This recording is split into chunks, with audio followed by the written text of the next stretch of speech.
Hey guys, welcome back to Free Car Repair. Our mission here at the garage, guys, is to save you as much money as we can. That's why we make these absolutely free videos.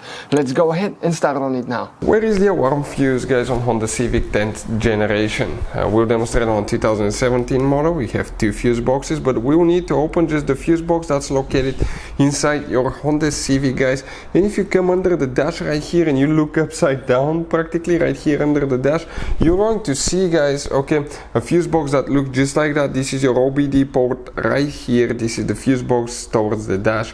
It's a little bitty fuse box. We're going to zoom in so we can clearly show you what we have here. But before we continue, let's explain why it's important to test fuses and relays so you don't waste your time and money.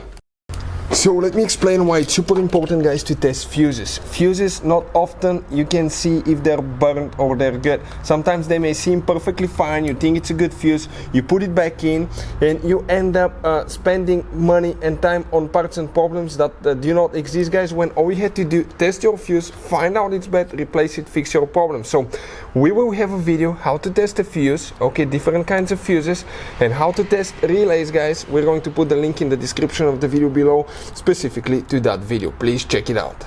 So now, guys, which fuses we need to check for the alarm? The alarm fuse will be located in that row right here, and if you look from left to right, you have number 1, number 13. So the fuses go from left to right. Even if you have a missing spot, you still count that fuse. So you need to find fuse number 1, 2, 3, 4, 5, 6, 7. That 7th fuse right here, that 10 amp fuse, that's the one for the alarm. Hey guys, hopefully the video was helpful. If you have any questions, don't hesitate to let us know. Leave a comment below. We'll try to make a video for your specific problem. Like, subscribe, comment, let us know what you think. And guys, by the way, we have more than 19,000 free repair videos on our YouTube channels, videos that can save you thousands of dollars in repairs. Thank you for watching and see you next time.